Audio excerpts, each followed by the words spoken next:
모세를 따라서 출애굽을 한 이스라엘 백성들의 수가 몇 명이나 됐을까? 구약학자들은 20세 이상의 남자 장정 수가 60만 3,550명인 것을 토대로 해서 여자와 아이들의 수까지 추정해서 대략 200만 명 정도로 추정합니다. 아, 추산을 한 200만 명 이상 됐을 것이다. 이렇게 추산하는데요.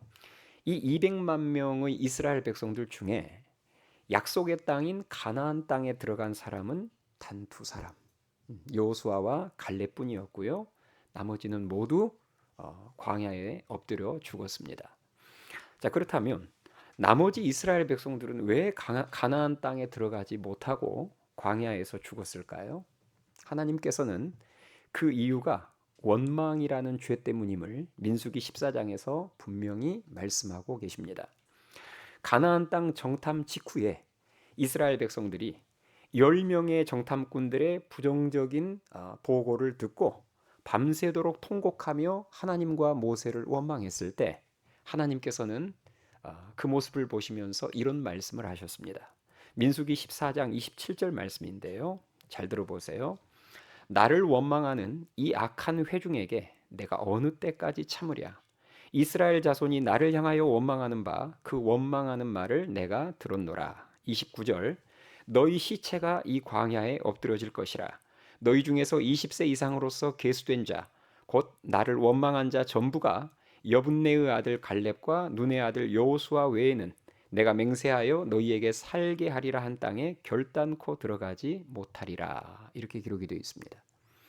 이처럼 출애굽을 한 이스라엘 백성들이 가나안 땅에 들어가지 못하고 광야에서 죽었던 대표적인 이유가 원망이라는 죄 때문이었습니다. 그래서 고린도전서 10장 10절에 보면 하나님께서는 이 사건을 교훈 삼아 이렇게 신약 교회 성도들에게 말씀하십니다. 그들 가운데 어떤 사람들이 원망하다가 멸망시키는 자에게 멸망하였나니 너희는 그들과 같이 원망하지 말라. 아멘. 자, 그렇다면 가나안 땅에 들어갔던 그 단 두 사람 여호수아와 갈렙은 어땠을까요? 그들은 모든 이스라엘 백성들이 원망할 때 원망하지 않고 도리어 믿음의 말을 선포했습니다. 그래서 이스라엘 백성들 안에 돌던 원망과 불평의 바이러스에 전염되지 않았고 결국 약속의 땅인 가나안 땅에 들어가서 그 놀라운 승리의 역사와 하나님 약속의 성취를 보게 되죠. 이처럼 원망과 불평은 하나님의 심판이 따르는 큰 죄이기 때문에 우리는 원망해서는 안 됩니다. 우리가 보통 생각하는 죄의 개념은 행동들이에요. 그렇죠? 우리가 보통 생각하는 죄의 개념은 절도, 폭행, 살인, 간음과 같은 그런 행동들입니다. 그래서 내가 무심코 내뱉은 원망과 불평의 말은 죄라고 여기지 않는 경향이 많습니다. 그런데 여러분 절대 그렇지 않아요. 원망하는 말이야말로 하나님께서 정말 무섭게 다루시는 죄라는 것을 우리는 성경을 통해서 반드시 알아야 되며 특별히 이스라엘의 광야 40년 역사를 보면서 마음 깊이 새겨야 될 줄 믿습니다. 믿음이 성장하지 않는 사람들이나 또 인생이 잘 풀리지 않는 사람들의 언어 생활을 보면요. 몇 가지 공통점이 있는데요. 첫 번째는 내 탓이오라는 말을 잘 하지 않습니다. 항상 주위 사람들을 탓합니다. 그러니 자연스럽게 무슨 말들이 딸려올까요? 원망과 불평의 말들이 딸려오게 돼 있어요. 왜요? 항상 모든 문제의 원인을 자신의 실수와 자신의 죄에서 찾지 않고 남의 탓을 하기 때문에 자연스럽게 입을 열면 원망과 불평의 말이 쏟아지게 되어 있습니다. 감사의 말은 찾아보기가 어려운 거예요. 두 번째로 상대를 인정하고 칭찬하기보다는 비판하고 정죄하는 말을 잘한다는 것입니다. 예수님께서 마태복음 7장 1절에서 그러셨잖아요. 비판을 받지 아니하려거든 뭐하지 말라? 비판하지 말아라. 자, 이런 원망, 불평, 비판 이런 잘못된 언어 습관이 하나님 앞에서 얼마나 큰 죄이며 이런 말들을 많이 할수록 인생의 광야 기간이 더 길어짐을 우리는 성경을 통해서 분명히 깨닫고 회개해야 될 줄 믿습니다. 우리가 살면서 원망과 불평을 하지 않아야 될 또 하나의 이유는 우리를 향한 우리에게 베푸신 하나님의 은혜가 너무 크기 때문입니다. 하나님께서 우리에게 이미 주신 은혜가 너무 크고요. 또 앞으로 주실 은혜도 너무 크기 때문입니다. 오늘 이 본문 말씀이 홍해의 기적 바로 직후에 있었던 마라의 쓴물 사건이에요. 바로 직전에 홍해의 기적이 나오고 바로 그 직후에 마라의 쓴물 사건, 오늘 본문의 사건이 나옵니다. 자, 이스라엘 백성들이 홍해를 건넌 후 사흘 길을 걸었으나 마실 물을 얻지 못하다가 마라라는 곳에 이르렀을 때 드디어 물을 발견하게 되는데요. 물은 발견했는데 그 물이 써서 마시지 못할 물이었습니다. 그러자 이스라엘 백성들이 지도자인 모세를 원망한 사건이에요. 우리가 이 사건만 놓고 보더라도 하나님의 크신 은혜가 이 마라의 쓴물 사건 앞과 뒤로 하나님의 크신 은혜들이 있었음을 확인할 수 있습니다. 자, 생각해 볼까요? 마라의 사건 이전에는 어떤 은혜들이 있었죠? 하나님께서 애굽을 심판하실 때 6월절 어린 양의 피로 이스라엘 백성들을 구원해 주신 사건이 있었습니다. 그 은혜가 있었어요. 가장 큰 은혜 아닙니까? 하나님의 심판을 피해서 구원받을 수 있는 그 은혜. 그러면 그 은혜만 있었습니까? 그렇지 않죠. 애굽 노예 생활의 마침표를 찍고 광야로 나오게 되는 출애굽의 은혜도 있었고요. 홍해가 갈라지고 그 홍해를 건너는 놀라운 하나님의 은혜도 경험했습니다. 이렇게 이전에 있었던 은혜만으로도 사실 평생 감사하며 살아야 했었는데 이스라엘 백성들은 마라의 쓴물 앞에서 원망하는 죄를 저질렀습니다. 이처럼 원망은 하나님께서 이전해 주신 모든 은혜를 잊어버리게 만드는 무서운 죄예요. 자, 그렇다면 마라의 쓴물 사건 이후로 하나님께서 예비해 놓으셨던 은혜는 어떤 은혜들이 있을까요? 가깝게는 마라의 쓴물을 단물로 바꿔주실 그 해법, 그 은혜를 하나님께서 이미 준비해 놓으셨어요. 또 마라에서 조금만 더 가면 만나게 될 엘림이라는 멋진 오아시스도 하나님께서 준비해 놓으셨습니다. 그리고 오늘 본문이 출애굽기 15장인데요. 바로 다음 장에 만나와 메추라기, 그 유명한 만나와 메추라기 사건이 나옵니다. 그러니까 하나님께서 이미 이스라엘 백성들을 위해서 필요한 양식도 준비해 놓으셨고요. 그리고 17장으로 넘어가면 반석에서 안반수가 터져 나오는 이스라엘 백성들을 위해서 마실 물을 예비해 놓으신 하나님을 만날 수 있고요. 또 그 후로는 십계명으로 대표되는 하나님의 말씀도 준비해 놓으시고 시내산에서 모세와 이스라엘 백성들을 기다리셨죠. 그리고 무엇보다도 약속의 땅인 가나안 땅을 준비해 놓으셨습니다. 이처럼 하나님께서는 우리에게 이미 주신 은혜와 앞으로 주실 은혜가 크기 때문에 뭐하지 말아라? 원망하지 말라는 거예요. 내가 너희에게 이미 준 은혜와 앞으로 예비해 놓은 은혜가 이렇게 큰데 지금 내 마음에 들지 않는 마라라는 사건 하나 때문에, 그 환경 하나 때문에 함부로 원망하지 말라는 거예요. 그러면서 말씀하시기를 범사에 뭐하라? 감사하라는 것입니다. 그런데 우리는 지금 당장 내 마음에 들지 않는 그 쓴물 때문에, 마라와 같은 환경 때문에 원망과 불평을 함부로 하다가 이미 주신 그 큰 구원의 은혜도 잊어버리고 또 나를 위해서 예비해 놓으신 은혜도 보지 못하는 것입니다. 세 번째로 우리가 광야와 같은 세상에서 또 마라와 같은 환경에서 원망 불평하지 않아야 될 이유는 지금 이러한 상황과 환경이 하나님의 테스트인 경우들이 많기 때문입니다. 오늘 본문에 나오는 이 마라의 쓴물 사건 속에도 하나님의 테스트가 포함되어 있었어요. 그래서 오늘 본문 25절 끝부분에 보면 하나님께서 그들을 시험하실세라고 25절 끝부분에 기록이 되어 있습니다. 하나님의 테스트였다는 거예요. 우리가 믿는 하나님은 은혜만 주시는 하나님이 아닙니다. 예배를 통해, 수련회를 통해, 성경 공부를 통해 은혜만 주시는 하나님이 아니라 은혜를 주신 후에는 반드시 그 믿음을 테스트하시는 하나님이심을 믿으실 수 있기 바랍니다. 우리가 원하는 그것을 빨리 주시지 않는 그 기다림의 시간을 통해서 우리들의 믿음을 테스트하실 때도 있고요. 또 기근과 같이 경제적으로 힘든 상황을 통해서 그런 상황 속에서도 하나님의 말씀을 잘 지키는지 안 지키는지 테스트하실 때도 있고, 억울한 상황을 통해서 우리들의 믿음을 테스트하실 때도 있고, 우리가 가지고 있던 것들을 빼앗아 가심으로 그때 우리가 어떻게 반응하는지 보시며 테스트하실 때도 있고요. 큰 미션을 주심으로 테스트하실 때도 있습니다. 이런 다양한 테스트가 진행될 때 원망과 불평으로 반응하면 탈락입니다. 탈락하게 되면, 하나님의 테스트에 탈락하게 되면 이스라엘 백성들처럼 광야 기간이 엄청 늘어나게 돼요. 사실 이스라엘 백성들이 이런 믿음의 테스트에 그때그때 패스했으면 광야 생활 40년 할 필요가 없었거든요. 우리가 하나님의 테스트에 원망과 불평으로 반응하지 않고 기도와 믿음과 순종과 감사로 반응하면 합격해서 더 큰 복을 받게 됨을 믿으실 수 있기 바랍니다.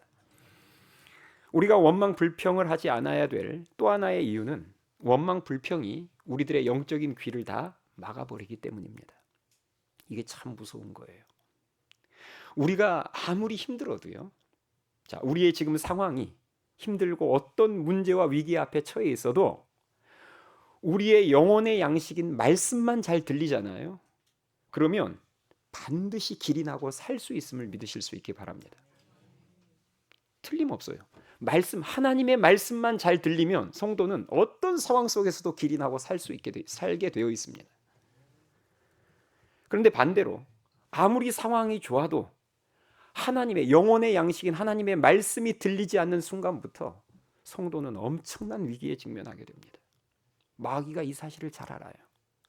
그래서 마귀는 끊임없이 우리들의 마음속에 원망과 불평의 씨를 뿌려서 말씀을 들을 수 있는 영적인 귀를 막아버립니다. 마음이 원망과 불평으로 가득 차 있는 성도들은 하나님의 말씀이 잘 들리지도 않을 뿐만 아니라 들려도 은혜 받을 수 없습니다. 자, 생각해 보세요. 오늘 본문에 나오는 모세가 이스라엘 백성들에게 하나님 말씀을 얼마나 많이 전했을까요? 맞죠? 모세가 하나님으로부터 그 율법을 받아서 그 율법을 다 이스라엘 백성들에게 전했을 거 아니에요. 그러니 모세가 전한 말씀들이 얼마나 많을까요? 그런데 이스라엘 백성들이 여러 가지 문제들로 인해서 모세를 원망하기 시작하자 그동안 모세를 통해서 들었던 말씀들이 마음속에서 희미해졌을까요? 더 또렷해졌을까요? 예. 여러 가지 일들로 인해서 모세를 향해서 원망과 불평이 넘쳐나면 모세를 통해서 그동안 들었던 말씀들은 희미해지게 되어 있습니다. 지워져요. 희미해지기만 하면 다행이죠. 더 나아가서 이제는 더 이상 모세가 전하는 말씀을 듣지 않게 되고 거기에서 더 발전하면 모세에게 반역까지 하게 됩니다. 그것이 민수기 16장에 나오는 그 유명한 고라의 반역 사건이에요. 그때 하나님께서는 엄청나게 진노하셨습니다. 하나님께서 그때 고라 일당들을 심판하시는데 모세에게 반역한 땅바닥이 갈라지게 하사 고라에게 속한 모든 반역자들을 땅속으로 매몰시켜서 죽이셨죠. 여러분 무섭지 않습니까? 마귀가 원망과 불평의 죄를 통해서 우리들의 영적인 귀를 막아 말씀이 더 이상 들리지도 않게 하고 그 말씀에 순종하지도 않게 하고 더 나아가서는 반역의 자리에까지 가게 만들어서 우리의 인생을, 우리들의 믿음을 완전히 망하게 하더라는 것입니다. 제가 그동안 설교 사역을 하면서 목사로서 주된 사역이 설교 사역 아닙니까? 설교 사역하면서 참 재미있는 현상을 성도들에게서 발견했는데요. 성도들이 영적으로 건강할 때는 자신의 상황에 딱 맞는 설교를 들으면 그것을 정말 큰 은혜로 여깁니다. 감동해요. 내 상황에 지금 딱 맞는 설교 말씀을 들으면 목사님 제가 요즘 정말 힘들었는데 오늘 목사님 설교가 딱 저를 위한 설교였습니다. 목사님 제가 그동안 어떤 죄를 짓고 있었는데 하나님께서 오늘 목사님 설교를 통해서 그 죄를 정확하게 지적하시며 회개할 수 있는 은혜를 주셨습니다. 이렇게 말을 하면서 감사합니다. 감동해요.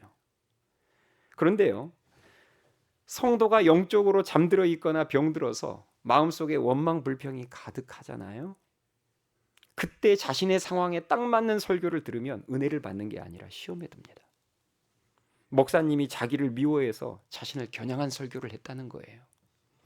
신기하지 않아요? 자기 상황에 딱 맞는 설교를 들으면 어떤 때는 감동을 받고 기뻐하는데 어떤 때는 시험에 들어요. 여러분 생각해 보세요. 우리 교회 성도가 뭐 한 2명이나 된다. 그러면 제가 한 사람을 겨냥해서 설교할 수도 있겠죠.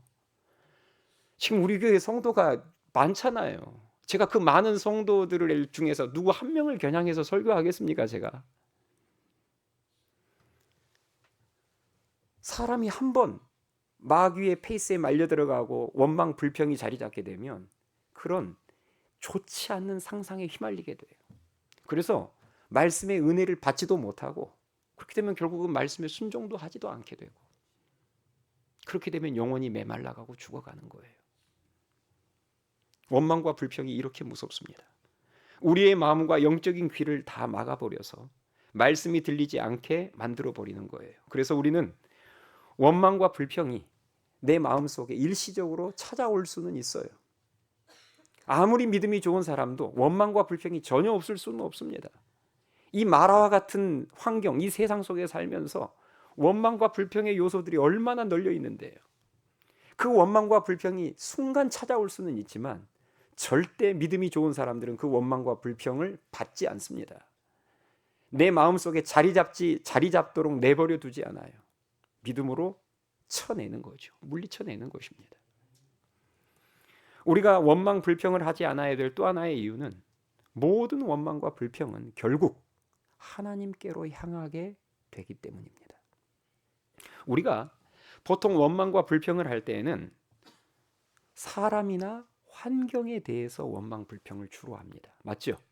어떤 사람에 대해서 혹은 내가 처한 환경에 대해서 원망 불평을 해요. 그러나 그 원망과 불평은 결국 그 사람을 만드시고 그 사람을 세우신 하나님께로 향하게 되어 있고요. 그런 환경을 허락하신 하나님께로 향하게 되어 있습니다. 오늘 본문 말씀도 보면 이스라엘 백성들이 표면적으로는 누구에게 원망하죠? 표면적으로는 모세에게 원망해요. 오늘 본문 말씀에도 보면 모세에게 원망했다고 나와 있습니다. 그런데 사실은 누구를 향한 원망이었을까요? 하나님을 향한 원망이었습니다. 표면적으로는 모세를 향한 원망이었지만 그 뿌리는 하나님을 향한 원망이었어요. 왜죠? 모세를 지도자로 세우신 분이 누구예요? 하나님이죠. 그러니 결국은 모세를 향한 원망은 결국 모세를 세우시고 보내신 하나님께로 향할 수밖에 없습니다. 또 지금 마라라는 곳에 도착해서 시험에 들어버렸어요. 쓴물을 만나서. 그러면 출애굽한 이스라엘 백성들을 마라라는 장소로 인도한 장본인이 누구예요? 모세예요? 하나님이에요? 하나님이십니다. 하나님께서 이스라엘 백성들을 낮에는 뭘로 인도하셨죠? 구름 기둥으로. 밤에는 불 기둥으로. 모세가 인도했던 게 아니라는 것을 이스라엘 백성들도 알고 있습니다. 그러니 지금 모세를 향한 원망이 사실은 누구를 향한 원망이에요? 하나님을 향한 원망이었고 하나님도 그 사실을 잘 알고 계셨습니다. 우리가 원망 불평을 하지 않아야 될 또 하나의 이유는 원망 불평으로 가득한 자가 하나님께 귀하게 쓰임 받을 수 없기 때문입니다. 성경을 보면 하나님께 귀하게 쓰임 받는 사람들이 나오는데요. 원망과 불평과 비판을 잘하는 사람이 하나님께 계속해서 귀하게 쓰임 받는 경우는 없습니다.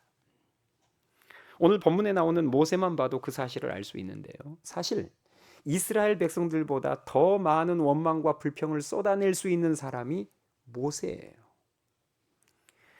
80세 때 부름을 받은 모세는 애굽으로 갈 생각이 있었습니까? 없었습니까? 모세는 애굽으로 갈 생각 자체가 없었습니다. 그래서 하나님께서 80세 때 부르셨을 때 모세는 전혀 기뻐하지 않았어요. 좀 못 갑니다. 보낼 만한 자를 보내십시오. 끝까지 버텼습니다. 그런데 하나님의 고집을 이길 수 없었어요. 결국 모세는 기쁨으로 애굽으로 갔던 게 아니라 하나님께 떠밀려서 갔다는 표현이 딱 맞을 거예요. 하나님께 떠밀려서 그래서 애굽에 가서 이스라엘 백성들을 어쩔 수 없이 인도하게 됐는데 자기가 인도해야 될 백성들의 수가 어마어마한 거예요. 200만 명입니다. 근데 그 200만 명이 지지리도 말을 안 듣는 거예요. 틈만 나면 원망 불평을 하는 거예요. 그리고 모세가 이스라엘 백성들을 인도해야 될 그 사역의 현장은 좋은 곳이 아니었습니다. 광야라는 힘든 환경에서 위기와 문제가 계속됐어요. 그러니 모세 입장에서 생각해 보면 얼마나 힘들었겠으며 원망과 불평할 상황들이 얼마나 많았겠습니까? 그런데 그때마다 모세는 원망으로 반응하지 않고 기도로 반응했음을 믿으실 수 있기 바랍니다. 오늘 본문 말씀에도 보면요, 이스라엘 백성들은 마라의 쓴물 앞에서 전부 이스라엘 백성들이 원망으로 반응했을 때 모세 혼자 부르짖는 기도로 반응하는 것을 보게 됩니다. 한번 볼까요? 24절 말씀.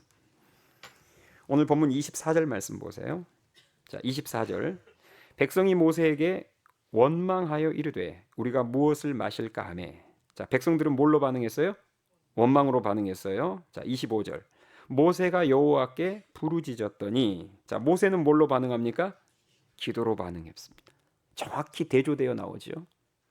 여호와께서 그에게 한 나무를 가리키시니 그가 물에 던지니 물이 달게 되었더라. 이렇게 나와 있습니다. 마라의 상황에서 백성들의 원망은 아무런 도움도 되지 않았고 상황을 더 안 좋게 만들었지만 모세의 부르짖는 기도는 큰 도움이 됐습니다. 일단 이 부르짖는 기도를 통해서 모세는 억울하고 당혹스럽고 두려운 마음을 다스릴 수 있었을 것이고요. 그리고 문제 해결 방법도 알아내게 됐습니다. 하나님이 기도 응답으로 알려주셨잖아요. 그래서 마라의 쓴물이 단물로 바뀌는 놀라운 역사를 경험하게 되지 않습니까? 마라와 같은 환경 속에서도 모세처럼 기도하면 살 길이 열리며 하나님께 더 귀하게 쓰임받게 됨을 믿으실 수 있기 바랍니다. 그래서 제가 오늘 설교 제목을 원망하면 죽고 기도하면 산다라고 정했습니다. 자, 다윗도 한번 생각해 보세요. 자신을 시기하여서 자신을 죽이려고 했었던 사울왕, 자신의 주군이자 장인인 그 사울왕, 그 사울왕을 피해서 기나긴 도피 생활을 했을 때 원망 불평할 상황들이 얼마나 많았겠습니까? 그런데 다윗은 그때마다 원망으로 반응하기보다는 간절한 기도와 찬양으로 반응했는데요. 뭘 보면서 우리가 다윗이 그런 원망과 불평이 쏟아질 만한 상황 속에서 다윗이 기도로 반응했는지를 뭘 보고 알 수 있을까요? 그가 쓴 시편을 통해서 확인할 수 있습니다. 시편의 거의 절반 가까이를 다윗이 썼거든요. 그런데 다윗이 쓴 그 많은 시편의 대부분이 왕궁에서 쓴 게 아니에요. 언제 가장 쓴 게 많을까요? 도피 생활할 때 쓴 시편이 가장 많습니다. 그 시편이 다 기도문이거든요. 원망과 불평이 쏟아질 법한 상황 속에서 얼마나 다윗이 기도로 반응했는지, 간절한 기도로 반응했는지 시편을 보면서 우리는 똑똑히 확인할 수 있습니다. 이처럼 깨어 기도하는 사람은 마라와 같은 환경에서도 원망 불평하지 않고 도리어 감사할 수 있습니다. 그래서 하나님께서는 데살로니가전서 5장 17절에서 쉬지 말고 기도하라, 범사에 감사하라. 이는 그리스도 예수 안에서 너희를 향하신 하나님의 뜻이니라. 범사에 감사하라는 말씀, 18절 말씀이 나오기 전에 먼저 17절에서 뭐가 먼저 나와요? 쉬지 말고 기도하라. 쉬지 않고 기도했을 때 우리는 마라 같은 환경 속에서도 감사할 수 있게 되는 것입니다. 제가 지금까지 목회를 하면서요, 참 많은 성도들을 만났습니다. 제가 부교역자 시절 때부터 지금까지, 부교역자 시절 때는 수천 명 되는 대형 교회에서도 사역을 했기 때문에 그동안 만난 성도들이 얼마나 많겠습니까? 그런데 제가 그 많은 성도들을 만나고 또 지켜보면서 느꼈던 것 중에 하나가 이것입니다. 원망과 불평이 많은 성도가 매일 규칙적으로 기도를 열심히 하는 경우는 단 한 번도 본 적이 없습니다. 다시요. 원망과 불평이 많은 성도가 새벽마다 혹은 밤마다 예배당에 나와서 하나님 앞에 간절히 기도하는 경우는 단 한 번도 본 적이 없습니다. 원망과 기도는 공존할 수 없습니다. 완전 상극관계예요. 아마 제 말을 듣고 여러분들이 여러분 주위에 있는 교우들을 한번 싹 스캔해 보시면 제 말이 공감이 될 거예요. 저 성도는 만나면 나누라는 은혜는 안 나누고 감사는 안 나누고 늘 원망과 불평을 쏟아내는 그 성도들이 하나님 앞에 나와서 규칙적으로 정기적으로 꾸준하게 기도하는 성도는 거의 없습니다. 기도를 통해서 하나님께 해야 될 말을 하지 않으니 옆에 있는 사람 잡고 원망 불평을 쏟아놓는 거예요. 하나님께 해야 될 말들을 기도로 쏟아낸 사람들은 사람 잡고 원망 불평하지 않습니다. 잊지 마세요. 원망 불평하는 사람들은 하나님께 귀하게 쓰임 받을 수 없고 범사에 감사하는 자가 귀하게 쓰임 받을 수 있는데 그 비결은 기도에 있음을 믿으실 수 있기 바랍니다. 기도할 때 우리들의 마음이 정화돼요. 믿음이 좋은 사람은 마음속에 그런 어떤 원망 불평의 요소가 전혀 없는 게 아닙니다. 우리는 다 똑같이 마라 같은 세상 속에 살고 있어요. 오늘 본문에서 모세도 왜 마음속에 원망 불평이 없었겠어요? 어떻게 반응하느냐가 결국은 다른 결과를 만들어내는 거죠. 우리가 기도할 때요, 마음이 정화돼요. 그래서 쓴 마음이 단 마음으로 바뀌게 됩니다. 기도를 통해서 우리는 지금 내가 가지고 있는 이 생각이 하나님으로부터 온 생각인지 마귀가 넣어준 잘못된 생각인지를 분별할 수 있게 됩니다. 기도를 통해서. 근데 기도하지 않으면 지금 내가 어떤 생각에 사로잡혀 있는데 이게 마귀가 넣어준 생각이라는 것 자체도 깨닫지 못할 때가 많아요. 기도를 통해서 우리는 하나님의 큰 그림을 깨닫게 됩니다. 그 하나님의 큰 그림이 기도 가운데 깨달아질 때 부분을 보면서 원망하지 않아요. 그런데 우리가 마라라는 그 한 사건, 부분을 보면서 원망하는 이유는 하나님의 큰 그림을 깨닫지 못하고 있기 때문입니다. 왜요? 기도하지 않으면 깨닫지 못해요. 기도를 통해서 우리는 원망과 불평과 비판의 바이러스로부터 나를 지킬 수 있습니다. 기도를 통해서 새롭게 길을 내시는 하나님을 만나며 간증할 수 있어요. 마라와 같은 이 세상에서 원망하면 죽고 기도하면 살 길이 열립니다. 바라기는 깨어 기도하심으로 기도하세요. 깨어 기도하심으로 말미암아 여러분들의 영혼이 살아나고 하나님이 내시는 놀라운 길이 2025년 새해에 열리기를 주님의 이름으로 축원합니다. 우리가 원망과 불평으로부터 자신을 지키고 하나님께 귀하게 쓰임 받기를 원한다면 반드시 필요한 게 있는데 제가 방금 첫 번째로 뭘 말씀드렸죠? 기도가 꼭 필요하다고 말씀을 드렸어요. 또 필요한 게 있습니다. 그게 뭐냐? 실수가 없으신 하나님, 모든 것을 합력해서 선을 이루시는 하나님의 섭리를 믿는 믿음이 필요합니다. 이 믿음이 굳건해야 어떤 상황 속에서도 원망과 불평의 죄를 짓지 않고 더 나아가서 감사할 수 있어요. 성경에 나오는 인물들 중에서 정말 억울한 일을 많이 당하여서 마음의 상처가 많았을 대표적인 인물, 그러면 아마 요셉을 꼽을 수 있을 겁니다. 요셉이 애굽 총리가 되기까지 그의 삶을 들여다보면 정말 억울한 일의 연속이었고 상처투성이었어요. 형들에게 어렸을 때는 형들에게 왕따를 당하다가 형들이 요셉을 실제로 죽이려고 했고요. 살인 미수에 그치자 돈 받고 요셉을 애굽 노예로 팔아버렸죠. 여기까지만도 여러분, 이것은 평생 지울 수 없는 억울함이요 상처죠. 그런데 그 이후로 보디발 장군 집에 갔을 때에는 사모님에게 성희롱을 당하다가 결국 누명을 쓰고 감옥까지 가게 됩니다. 감옥에서도 술 맡은 관원장을 도와주면서 당신 틀림없이 감옥에서 이제 풀려나서 복직하게 될 텐데 그러면 그때 왕에게 나의 이 억울한 사정을 꼭 이야기를 해줘서 내가 여기에 나갈 수 있게 도와달라. 그렇게 간곡히 부탁을 했건만 술 맡은 관원장은 복직한 이후에 요셉을 완전히 잊어버렸습니다. 이렇게 원망과 불평한 일들이 많았지만 우리는 성경에서 요셉의 원망과 불평을 조금도 찾아볼 수 없습니다. 여러분이 창세기를 한번 읽어보세요. 요셉에 관련된 기사에서 원망의 이응자도 찾아볼 수 없습니다.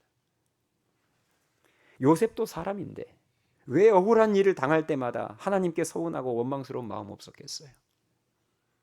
그런 생각과 마음이 조금이라도 있었겠지만 요셉은 실수가 없으신 하나님의 섭리를 굳게 믿었기 때문에 원망과 불평의 마음을 물리칠 수 있었습니다. 하나님은 실수가 없으시고 모든 것을 합력하여 선을 이루신 분이시라는 사실을 우리들이 분명히 믿으면 어떤 사건과 상황에서도 원망 불평하지 않을 수 있습니다. 요셉이 훗날 애굽 총리가 되어서 형들을 만났을 때 복수할 수 있는 절호의 기회 아닙니까? 내 이 마음속에 맺힌 한을 풀 수 있는 기회잖아요. 총리가 돼서 양식을 구하러 찾아온 형들을 만났을 때 요셉은 원망하거나 과거를 반추하면서 원망하거나 복수하지 않았고요. 형들을 용서하면서 이런 말을 했습니다. 아주 유명한 말입니다. 창세기 50장 20절인데 제가 읽어드릴게요. 요셉이 형들에게 한 말이에요. 당신들은 나를 해하려 하였으나 하나님은 그것을 선으로 바꾸사 오늘과 같이 많은 백성의 생명을 구원하게 하시려 하셨나니 당신들은 두려워하지 마소서. 바로 이것입니다. 실수가 없으신 하나님의 놀라운 섭리를 믿는 믿음, 이 믿음만 준비되어 있으면 당신들이 나에게 무슨 짓을 해도 전능하신 하나님의 섭리 안에 모든 일들이 다 들어있으며 하나님은 그것을 합력해서 그 퍼즐을 기가 막히게 조합해서 놀라운 선을 이루실 것이라는 이 믿음만 있으면 어떤 사건, 어떤 상황 속에서도 원망 불평의 죄를 물리치고 감사할 수 있음을 믿으실 수 있기 바랍니다. 오늘 말씀을 마치겠습니다. 하나님께서는요, 우리가 원망하고 불평하는 것을 매우 싫어하십니다. 그래서 빌립보서 2장 14절에서는 모든 일을 원망과 시비가 없이 하라라고 말씀하셨고요. 고린도전서 10장 10절에서는 광야의 이스라엘 백성들과 같이 너희도 원망하지 말라라고 말씀을 하셨고, 야고보서 5장 9절에서는 형제들아 서로 원망하지 말라 그리하여야 심판을 면하리라고 말씀하셨습니다. 왜 하나님의 자녀인 우리가 원망 불평하면 안 될까요? 제가 여러분들에게 몇 가지 말씀드렸죠. 원망은 하나님의 심판이 따르는 무서운 죄이기 때문입니다. 하나님께서 이미 주신 은혜와 앞으로 주실 은혜가 너무 크기 때문입니다. 그리고 우리가 원망 불평을 하면 하나님의 그 믿음의 테스트에 패스할 수 없기 때문입니다.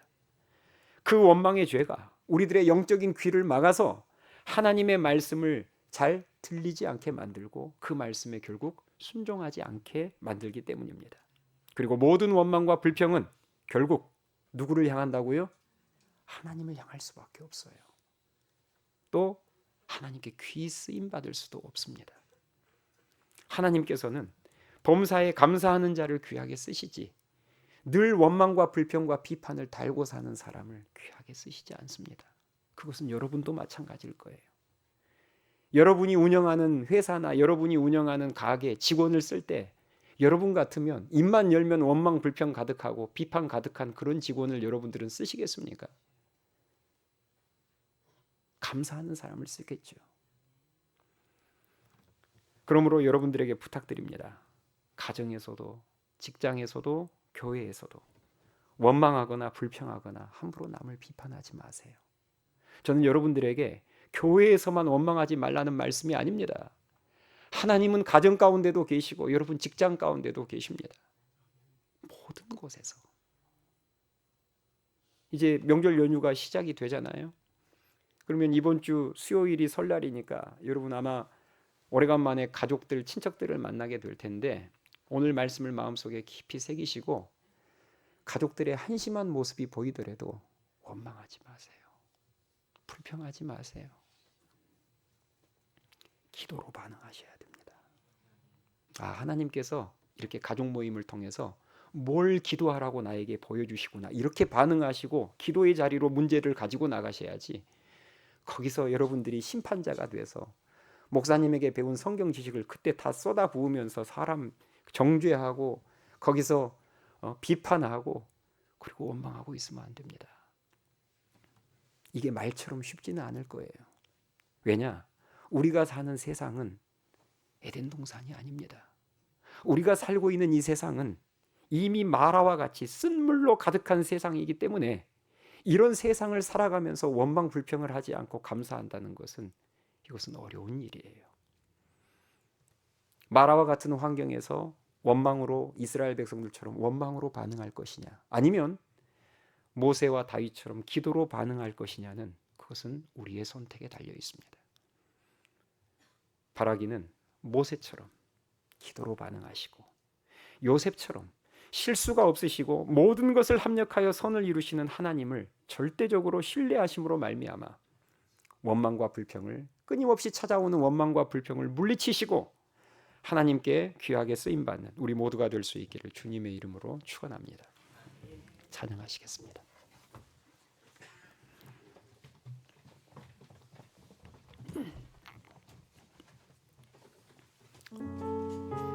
주신 말씀을 생각하면서 우리 찬양합시다.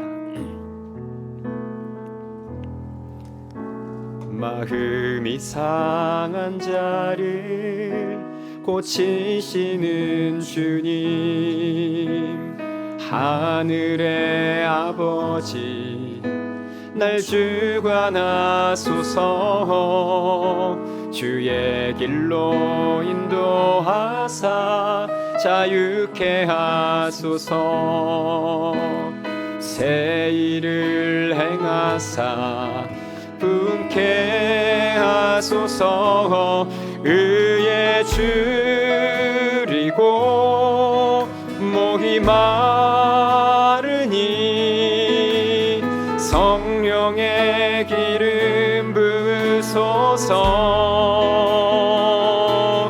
의에 줄이고 목이 마르니 내 잔을 채워 주소서. 우리 1절 다시 고백합니다. 마음이 상한 자를 고치시는 주님, 하늘의 아버지 이 시간 날 주관하소서. 날 주관하소서. 주의 길로 인도하사 자유케 하소서. 새 일을 행하사 분케 하소서. 의에 줄이고 목이 마르니 성령의 기름 부으소서. 의에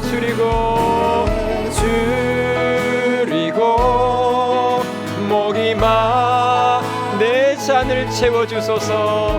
내 잔을 채워 주소. 2절 고백합니다. 성령으로 채우사 주 보게 하소서. 주 보게 하소. 주의 임재 속에 은혜 알게 하소서. 은혜 알게 하소서. 주 뜻대로 살아가리 세상 끝날까지. 나를 빚으시고 새날 열어주소서. 의에 줄이고 목이 이 시간 성령의 기름 부으소서. 기름 부으소서. 의에 줄이고 목이 잔을 채워 주소. 2절 다시 고백합니다. 성령으로 채우사 성령으로 주 보게 하소서. 주 보게 하소서. 주의 임재 속에 은혜 알게 하소서. 은혜 알게 하. 주 뜻대로 살아가리. 주 뜻대로 살아가리 세상 끝날까지. 나를 빚으시고 새날 열어 주 위에 줄이고 목이 마르니 성령의 기름 부으소서.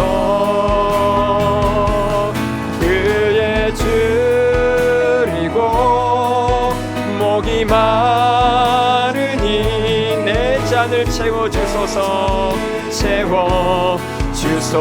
의에 줄이고 목이 마르니 의에 줄이고 목이 마르니 성령의 기름 부으소서.